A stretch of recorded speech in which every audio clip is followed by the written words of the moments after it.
Yeah, I feel really good about that, yeah. Welcome everyone, start with a late start. So welcome to our June 18th pre-meeting. Let's see, starting with old business, discuss the select the 2025, 26 junior council person. So we had, let's say 6 very qualified candidates, 1, 2, 3, 4, 5, 6. Yeah, they're always qualified. They're always qualified. So, okay. They're all impressive, don't forget that. Yeah. Every one of them. Okay. Yeah. So how do we want to go about selecting?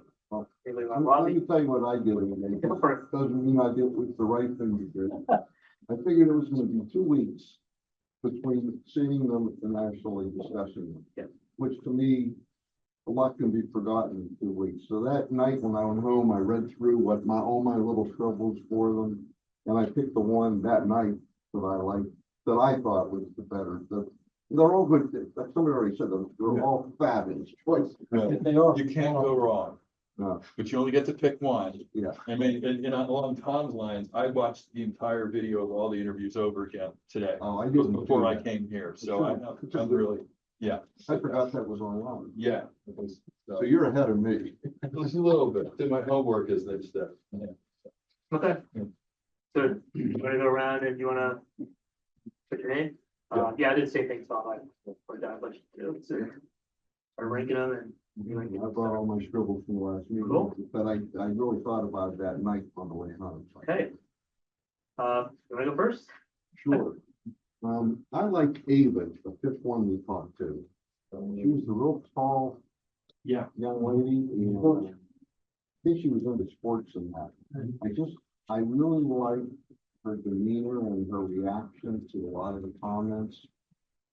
She probably is one that she may not have had exactly the strongest. I mean, some of them have numerous Accolades, yeah. accolades, yeah. So, you know, there's something about her presentation. Just made me think she might be serve well for the council. So. Your vote is for Ava T, fifth presenter. Luke, do you want to go next or? Sure. Okay. You know, in past years, I've brought this up, and I think it's with 6. It's probably something to think about again. For me, when we have this many highly qualified candidates, I kind of rule out the rising juniors because they can apply again next year. So you all feel the same way or not, that's up to you. But I really like James. He was the first one that we met with. Some of the same reasons that Tom brought up. I thought he was very earnest and very interested, not the rest one. Just something about him. Maybe he's, you know, maybe he's not quite as busy as some of the later candidates, but I really liked him and it's where I'm going.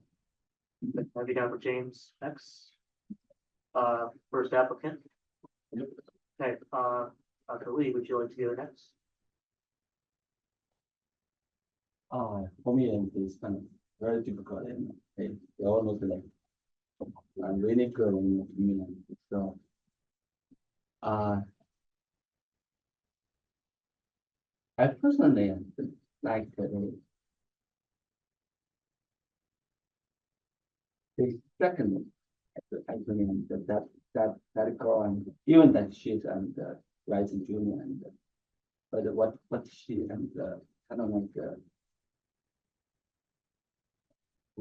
When she present when she talked about the all experience and she quite confident and also is it's really like give me a really good impression, you know. So and the second choice will be James. The first and the person. So I'm kind of okay with both of them. You pick one. Which one is your primary vote? That's a good question.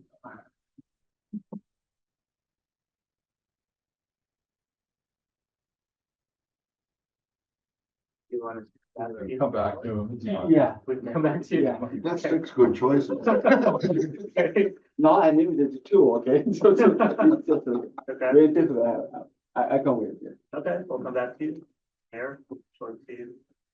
Yes, they're all.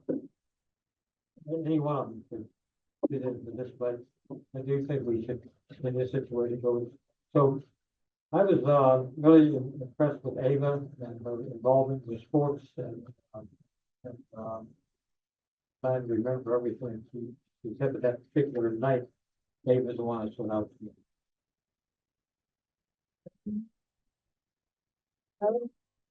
I would say between James and Ashani also, but for some reasons that everyone's already stated, I think they both are well involved in their community, well spoken. We've both come up with some really valuable projects, I think, for the community. But push to choose one, I think I'd say Ashani. You are choosing Shawnee, the city second applicant. Okay. Mayor choosing Ava, who is fifth applicant. Okay, Brian? Like I said, I watched all the interviews over again, and, although all of them were fantastic and did a great job, I eventually decided that I liked the Shawnee the best out of all of the candidates. I thought she was very energetic, very involved in her community. Not everybody that came before us weren't, but she just struck me as kind of a light. I liked that, so my vote would be for Shawnee. She was definitely the most outgoing. Yeah, Well, talking to Ron. yes, yeah. Brian, you are voting for Shawnee, who's second applicant.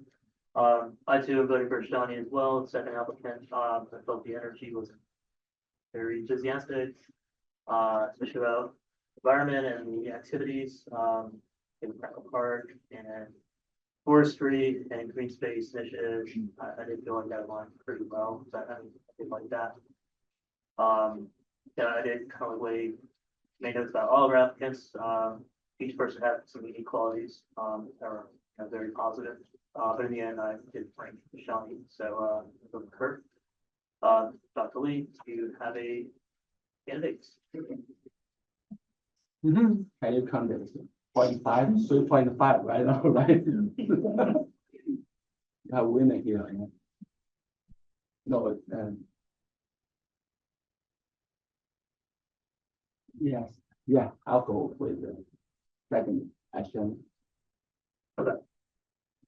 Sounds good. So, 4 votes to Shawnee, 2 votes to Ava, 1 vote for James. So we have our junior councilors, what? Picked. Did you vote? Some others to the applicant, that's picked, and then the ones that are not picked, we send others also. Sounds good. Okay, cool. Yeah, awesome. Okay, moving along, new business, review the 2018, June 18 meeting agenda. Yeah, it has gotten a little bit longer from the work session. But, we'll look at the highlighted areas, first. We have borough manager, motion that has been added there, as well as the residency resolution waiver, as well as, Regis transition. 10, 11, and 12. Number 13, contains the changes that were discussed regarding the mandatory dedication of land or the fee in lieu thereof, changing the fair market value to upgraded amounts. Terms of that. And I know there were also discussions about other application fees. I don't know, did that ever get included or otherwise? Wait. About it, but Okay, So, yeah, if you wanted to bring that after. anything else? There, but we do have the conditional use public hearing over the roof mounted solar panels to accessory structures. Mandera, is that what this? Mandera? Picture that too much. We have that. It's recommended for approval from the planning commission. In terms of other ones that have been added, we do have the alternate appointee to the zoning hearing board, which under the MPC must be done by resolution. That one, Reach had mentioned some other grant applications that are in the works, fingers crossed. Those have been added as two other resolutions. And then finally, for discussion, we have the introduction of the Government Study Commission and Home Rule Charter Ordinance at the very end with a presentation. It's all queued up in terms of the PowerPoint or other. I was doing my refresher in terms of looking at the DCED publication and some other ones. The procedure, probably cannot speak as much to what the commission will actually do once they're up and running, but it's looked at overall, the home rule charter concept, areas of preemption and otherwise, if there are questions coming from the public, but see how that moves. Tell me if not rehearsed. I don't know around the drive out. That's what we expect since I was walked right to the bottom. Oh, jeez. So I imagine they didn't comment or Public comment. the public comment, right? Yeah, yes. Okay. And we do not have to like bring it up, it goes up to them to bring it up, right? Go ahead, Laura. Oh, it's just email background. All right. Max, I have a couple home rule charter questions. Okay. The earned income tax right now, we cannot raise it beyond a certain threshold, or I couldn't believe find so. exactly. Yes. That's highest it can go. Oh, It can't go higher than that at all, or we can't raise it by that. I mean, we Cannot can't raise go it by higher than that. 0.5%. So we're already As at, we're max. we're maxed out. It's at 1%, but we only get half of it. Right, and that won't change. okay. I was thinking we can only raise it by a certain. That's so weird. We're done. Gotcha. Okay, that's one of my questions. And is there a cap on the real estate transfer tax as a home rule charter? I don't know if there's a cap. I think I've only heard of 1%, all coming from 1%.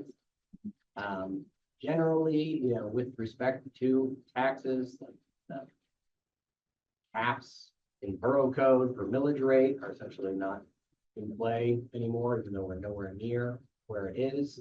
I do think that the state does like to keep its thumb on some things, so I would not be surprised if it is not unlimited, even if you are on a charter, or believe, at least in the earned income tax for a home rule charter, there is a procedure where you can lower your millage rate and raise your EIT at some point, it's like swap. Might be something similar. I don't know off the top of my head if there's a cap, but I do know 1% that we use other home rule charters. Okay, Doesn't look like it, but there's kind of this, there's sometimes the state is like the 7%. The city, I believe the city purchased one, Three. Yeah. Right, three. so 3. yes. Okay. Billions for. Okay, another question. We talked about a couple times, if we are a home rule charter community, there's something about surface water and PennDOT. I could not nail down exactly what that was. So PennDOT takes an interpretation of their authority over surface water drainage on state roads, essentially saying they are responsible for the grates, the surface, once it gets into an enclosed surface drainage pipe, based on language that they can decide, what they have responsibility over, and a case from like 1920 regarding a sidewalk or something like that. They have taken the position that boroughs are responsible for enclosed surface water drainage facility, like pipes that go under a PennDOT road or along a PennDOT road that might collect water from a PennDOT road, but that does not apply. It's a policy that they have and they enforce, but they don't take the same approach with a home rule charter community. Okay. Do you have any estimate at all on that has cost us? So it's only one project, One up the road. and that project is probably $30,000 to $40,000. Yeah, probably everybody now. And it was small, it was just going Yeah, across this road, On spot on, just one pipe going across. the road. Reach-Run Road. Yeah, the basins and the size of the size of things when we had to put in there, and PennDOT tells you that it's our pipe, and then, but then they come back and tell you on what you gotta use and everything else. And you have to pay a It's- $25 yeah, permit fee. Yeah. It's crazy. Okay, thank you, and There were miles. It has come up in Piping. other ones. Yeah, there were at least two other ones. Oh, shoot, the one, a new house that's constructed sort of below where the logging was supposed to happen. On the way to Billy. Kind of come through. That one, at least we had letters at some point that they thought that the pipes had been blocked or crushed and they were looking at us. And fixed it. I think we were able to say no and annoy, and it kind of went away, yeah. That's the best way. Yeah. And then you got done. okay, I don't want to know there's anything. two more quick questions, maybe quick. We had talked about in one of our interviews, I think, for a borough manager candidate, they had mentioned that they thought, well, one thing that maybe a community did when they became a home rule charter community was simplify their bidding process. Do we find that our bidding process now is cumbersome or needs any updating? I don't know if I want to put that out there if it happens to come up as a pro, if there's anything, if there's not any issues with our current bidding process. It can be, just from, having to, interpret all the exceptions in the borough code. There is no process in the borough code for doing, requests for proposals or anything else like that. So you sometimes see that in a home rule charter that says, that's best practice, and we do that a lot. That sort of codifies it. And there are steps. We have some flexibility in the borough code with respect to setting the amount of the bid bond, setting the amount of the performance security. And we have an exception in the borough code from the Separations Act, which says you're supposed to bid for four primes in the general contractor, the electrical, the plumbing, HVAC. So we would want to carry that over to the extent we can. I don't know, I mean, Sean, in terms of getting the ads in the newspaper, that is one difficulty just because of the cost of newspapers these days. The only thing you may be able to, like authorities, you technically have to advertise once. First class houses, advertise once. I think we have home rule communities, boroughs twice, 3 of 10. I think we have other home rule communities that say they only have to advertise once. So it saves the cost of an ad. Which can have a. Yeah. Oh, yeah. That would be the only other, I mean, I think you're still under the 11 whatever threshold and then 23 whatever threshold, good structure if you only advertise in the paper once. I think others have done it that doesn't make you can, but I do know it exists in other. Thank you, that's helpful. And then one more, I think this also came up in one of the borough manager interviews. Becoming a home rule charter community may limit us on what grant funds we can apply for. I couldn't find anything on that either. Are you aware of that? Nothing that I Yeah, think of unless they're, I don't think resets or. I didn't think it sounded right either. I was I didn't thinking, find it. Alice in Hampton would be fun. I think that's.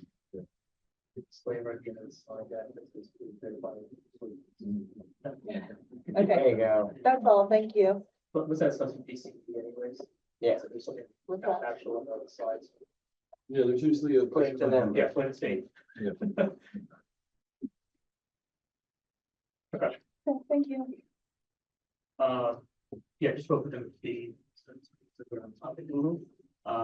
I know we have the residential replace, for people to be taking and speak.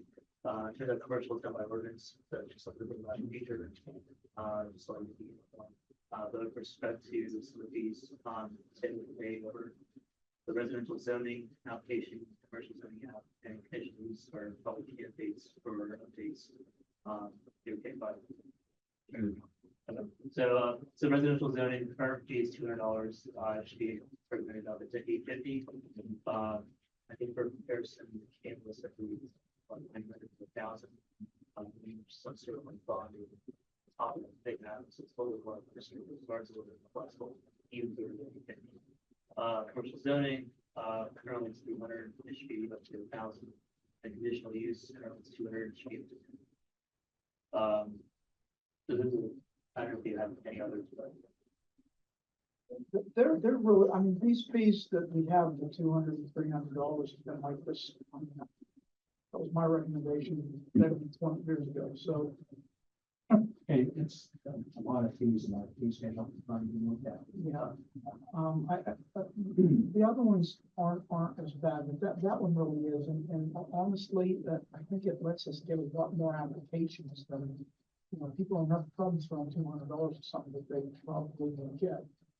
And I advise them, you know, look, this isn't typically something that they give. I can't tell you not to do it or do it, but it's a $200 fee, and I think they're just fine with that. In fact, you know, if they have to pay their fair share. We're paying their fair share. I mean, you know, we have a lot of different costs in it. We have time spent, we have room use, we have advertisement. We have the signs that we buy, we have the kind of preparation for the ads. We have a court stenographer, we have a solicitor, the zoning hearing board solicitor working for it. Just, you know, a lot of different things, and it's a lot of money for us. And not to mention the big bucks that the zoning hearing board. And the standard is, I mean, administrative fees cannot be excessive. They are to cover administrative costs as well as those other fixed costs like advertising, things of that nature. When you get into excessive amounts that start to become a revenue generator, you can be subject to being charging an illegal fee for the borough code. I'm not sure about for a home rule charter, but it's sort of similar, an unauthorized tax essentially, and people can petition 3 years after paying it for a refund plus interest and penalties. I don't think, you know, something like these ones, I'm talking about the ones where like $25,000 see like thrown around for like windmills, solar panels, oil and gas. So those are there, and if you can justify and say, you know, here's what our costs are, it is what it is. And even with the fees that I'm proposing here, we still have skin in the game cost of us. So, you know, we're not throwing it all for it. And my interpretation of what's allowed in this is that we kind of skin in the cost because they're, you know, we have skin in the game on each one of these. It'll make people think about whether they're actually it's worth them doing it, and also consider covering we're covering for them now. There's money. Yeah, it looks like these are mine, like what sounds. It's actually a little less, so site. I didn't check the other ones. Probably. Yeah, I've looked at a few of these, they're all, you know, I mean, some of them are less, some of them are about some, so they're not absorbent, they're probably on the higher end of whatever is charged. But, you know, I mean, like this, Do you want to look at these three for the next July? Like, can these be done by resolution or? Yes, same as this annual fee resolution. Okay. Are we good with these folks? Going, teach us now. Be voted on in July. So, was there further discussion or just gonna make the changes? I think you bring it up, you can bring it up in work session, if there's anything else to find out, it's fine. But we provide. Reed, you're saying there's other fees in here that we need to look at. Should we do this in one fell swoop or piecemeal it? we do it at the end of every year. Okay. We look at it for the following year, so I think that would be a time to These are ones that we identified that we can do right now. Okay, But I think we should do a further analysis for the other piece and then have them be effective, January 1st. okay. Do we have any financial analysis for the ones that we're looking at now? I mean, I know they're closer to McCandless, but do you have like, can you give us an estimate of what we actually spend on each one of these? Well, it's just slightly over half of what our costs are actually on an average. The ones that you're proposing?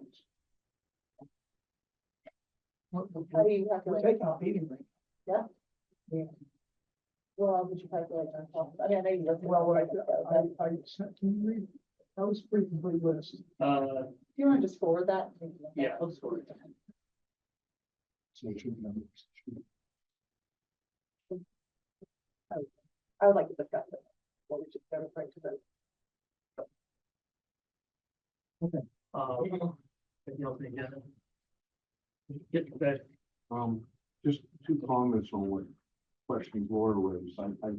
Max, I thought that we were told that part of the PennDOT agreements were that whenever PennDOT was mandated to do that whatever law was passed to tell them they had to do that, specifically said cities and towns, didn't cities and townships, but and so PennDOT says, we're not doing it for a borough because it only says cities and towns in the whatever act was passed requiring them to do that. And then therefore, I guess it's been appealed and taken to the courts, and the courts have all decided with PennDOT, not with the boroughs.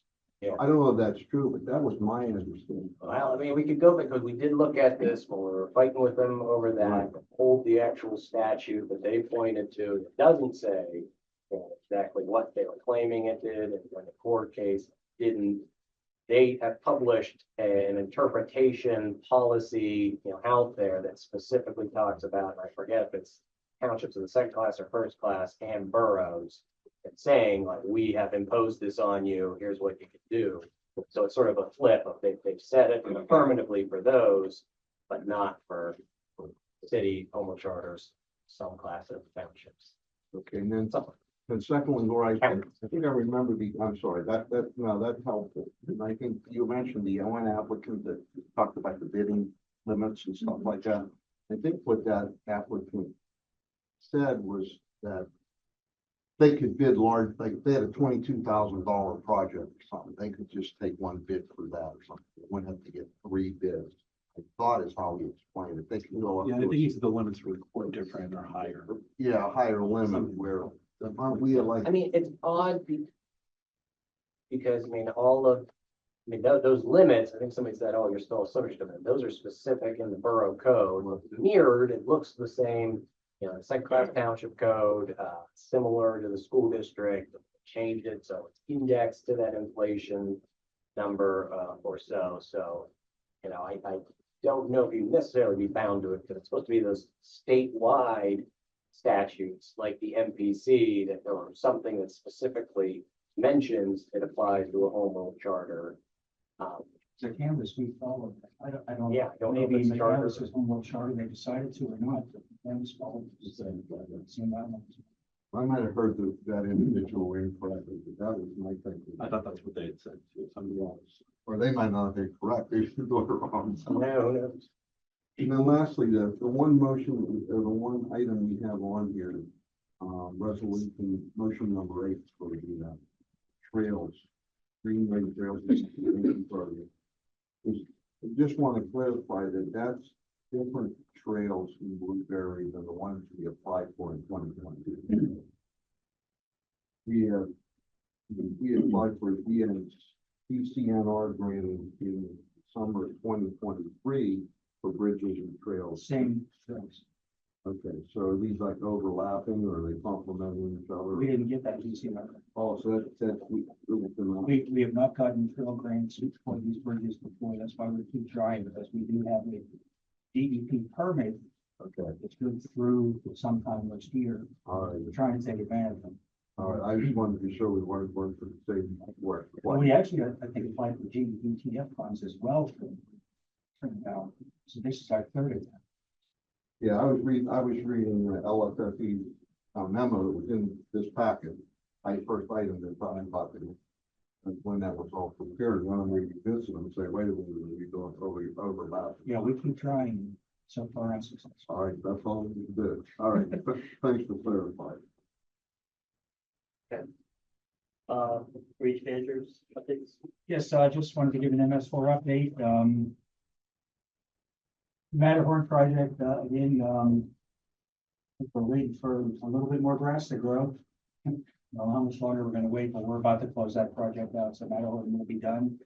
Gravelwood project, as we decided, we walked away from that project.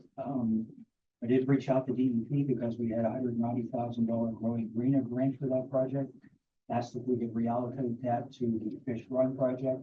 They said we could not. They generally do not reallocate monies from one project to another. So we will be turning down that $190,000. As far as the Fish Run project, we're discussing executive session. The final piece we're trying to put together as far as land ownership so that we can get that project started. Once we get that, we can then reapply to DEP for a permit for the Fish Run project. We will now have a complete stream restoration, not just in upper and lower. We'll have everything we need for the complete restoration project. As far as Bear Run, we were talking to executive session again about 2 easements we're trying to get. Once we have those easements in place and have control, we will then again apply to DEP for the permit for the Bear Run project. What we will also need to do is submit a new pollution reduction plan to DEP. The initial pollution reduction plan was approved in 2017. That was prepared by Senate, and that laid out the projects we intended to do. We then hired CEC to be our stormwater engineer, and when I looked at the projects, we determined that the projects Senate identified weren't appropriate for what we were trying to do. So we submitted a new PRP to DEP in 2022. They approved.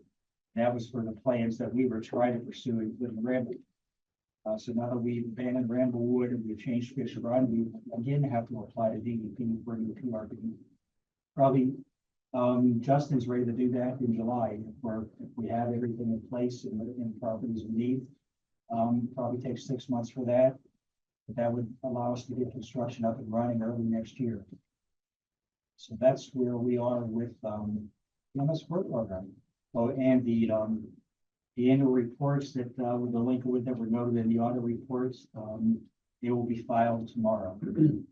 I had asked for through the 20th through Friday. Nobody from DEP got back to me on it, so I will have those filed again by tomorrow. And we also discovered LSSE took a look at our stormwater ordinance, and it does indeed meet the 2022 DEP requirements. We weren't sure if it did because we passed ours in 2018, and they keep calling them 2022. How can you have a 2018 ordinance that meets 2022 guidelines? But it took, I guess, 4 years to come up with the model. Already in place for us, so we should have all the audit points addressed.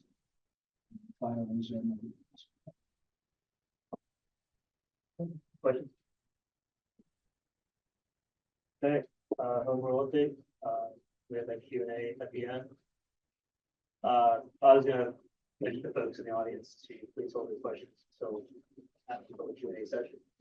I'm guessing we use the same method. My phone, name, address. And in the past, we've taken public comments, but we feel like this is one where we should be responding if possible. If we can't respond, if we don't know, that's why we have a Q&A to document it and to get that or get it on a Q&A sheet. Does that sound good? Yeah, anybody have anything? Cool. All right, for the council mayor. Yeah, I don't have anything. Just want to thank Public Works and Reed for yesterday. We had a pretty good bank slid on. Directly across the road. What's that? It's all public works. I know they showed up. It was cones there first thing this morning and big rocks were put in, but Actually, that so much rain came down cold in two different directions, went under and headed towards Washington County. And eroded the side of cold, and then this part of the white line was straight sheer cliff straight down, only about 5 feet, but if somebody would have went over, it would have been good. So the guys were there this morning, took care of that. And the reason I did, maybe Gary, maybe you talked to the guy on Wexford Run, that he had a real mess. There was two neighbors of mine who came up for looking at it. The one directly, they're both along the stream that goes between the two. I think the second one is on the other side of Wexford. He said that wiped his whole driveway and he said he was gonna know you. Yeah, I talked to him, we gotta meet, so kind of look, see what, the situation was. Some of that stuff gets, the heavy rain gets plugged in, that's what happens, sometimes it just, the amount of rain just water overtakes the stuff on the basins, and it just creates other problems. I think that's what your crew said, that's what happened. One line was partially flooded. They took care of it, about 3 or 4 hours this morning, and I didn't know. Yeah, they always want, the residents always want something bigger to handle a lot more, but they always say it's undersized, but when you get these rainstorms away, you can just, once it plugs, you start plugging the basin up, it doesn't take much to stop it. I mean, one other thing I probably bring to the attention, since we just happened just this afternoon, you hear another tree fell across? Yeah, they were down there at, 5:30. I got a call, and Tom sent pictures, they went down there, and said it was a pretty good sized tree, and it fell in a car too. The guy had a brand new van, one week old, and it completely smashed it. He said he wasn't hurt that bad. This was climbing up the hill on the left, and that's when we had the last storm. There was We actually had another one this morning, we cut down, it was right on the bend there on the opposite side of the road. There was one that was leaning over pretty far this morning, so we ended up cutting it because it was gonna end up falling on the road too. Well, I looked at that, Gary, and coupled with the one right at where you swing on to Cold from Extra Run, went down on a Sunday, a couple of weeks back, and 3 weeks ago. There's a bunch of those trees that literally hang and ready to go. And I don't know if proactively some of them should be looked at. You swing on the Cold right there, you see these things are monsters, and they're just hanging by the last thread, ready to come down across the road. And it looks like that anyway. Are they in the road right away? Yeah, there's probably a lot of them are in the road right away. Even coming down Washington Run, just a road. From the top. There's like a bank there, it's maybe 3 feet high, and then there's a tree that literally the base of the tree is right at the top of the bank. These are 18, 20 inch diameter trees, it's a big tree. I mean, we can look at them and trim them, get into some of the trim, out there's wires and stuff, and, we try to stay away from any wires up above or something like that. It's likely undeveloped property. Probably is. Just to make clear, as we talk about trees in the right of way, if it's an undeveloped parcel, we don't have any regulations about trees in the right of way. So if there are trees in the right of way, they are basically our responsibility. I think this is literally on the edge of what was Maryland Corey's property. You take in the way in front of the wind. And then there's a log cabin up on the hill, and you kind of border that, whether they're in the right of way or they're in one of those properties. 6 or 8 of them there, then the ones going up the bender on the other side of the road, across from where Paul Black lived there. There's a bunch of those. So do you know what the width of the right of way is on Colorado? Yeah. Sure. Okay. But I'm thinking it's probably 50 foot. Probably. So you're talking that right of way is from the edge of the curb. Oh, then all these trees are right. Treat, at least those initial ones, if it's that wide, then there's. And I'm not looking to take them down, because I love the trees, but that's 2 there that have come down, and then 2 up around the others, and all within the last year, and they're all the same age of tree. It's really nice, you feel like you're driving into a tunnel when you get into the suburbs, but the trees are really driving. Not a lot of them right now. No. Anyway, I just thought I would raise it. I don't know if you ever look for those kind of things, proactive with them, or we just. I know we have a ton of other work to do. Yeah, we periodically it's a time when we can trim, trim trees, just haven't had it. Cause I've had quite a few calls just coming, when you're coming down Wexford Run, from the top one, I mean, there's trees overhanging. We have it all through the borough, like that, I could put it through on trees every day. And, yeah, it's just, it's a lot of. There's probably like 5 or 6 incidents there in the last 2 years, on site. One end or the other there.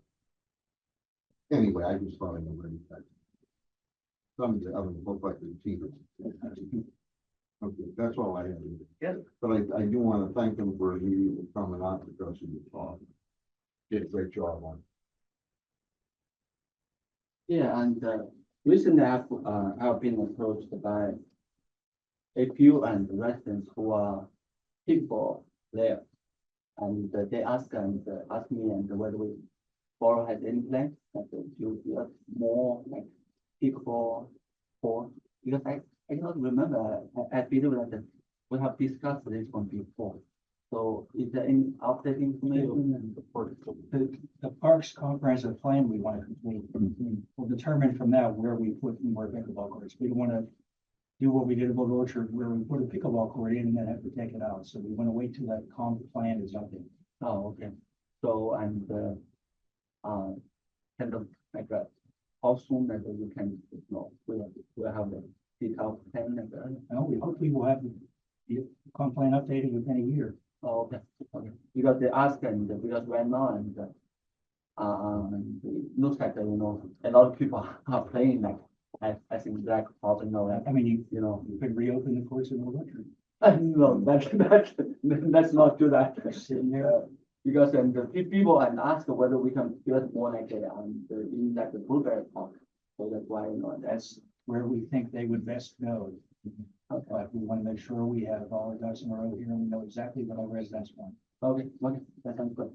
And the second thing, I noticed that I live in the community and Nicholson Wood, I noticed that Gary helped me, you guys and draw the line and. Yeah, I had them touch the lines up to make them look. Yeah, Well, thank this time and it works much better than previous one because I can feel the line, there. Because in previous and when I drive through and I don't feel anything and by this time and I kind of feel like there's something, there. Yeah, I think they use that, some of the, thermoplastic on it. What I'm thinking is just can we draw like more this kind of line, some other like community and because and I remember there was one community and the resident came to me and asked whether we can, we can build some farm or something and then last time and we talked about this one and they're not safe or something. So we can do the same. Sadly blocked. Yeah, I kind of feel like this time I works, much better because whenever I am into the community and I can feel like there's none there and then I immediately, slow down and I kind of like feel like this is what is like a really good idea. It's not that, it's not that the fun, but you can feel it. So and they, people and the first response will be always, to slow down, So can we do a little more? Like I will reach out like to some other community and to see whether they can, they will like this idea or something. I mean, we could try it, I mean, in some other places too, I mean, it's, all it is it's a real thin, plastic and they heat it, they put it down, so I mean, I'm surprised you can even feel it on that, I mean, it's. Yeah, that's good. a slight thin, maybe, but. Is that expensive or that? Yeah, it's a lot more than just painting them, Okay. but once you put the thermoplastic down, it will last a lot longer. How many years can you paint last? Okay, for this something on that. It How many depends, years? I mean, when you're running plows and stuff across it, sometimes it, doesn't last a whole. Yeah, because I personally I really like this idea, and I can. I since because I feel like there's something there, and so which kind of like what slow down the traffic. So I think that's because I may need to contact a few people and another community and to see whether they what exactly name of that one? Can you say? Thermoplastic, it's thermoplastic. Okay. That sounds good. Thank you, thank you.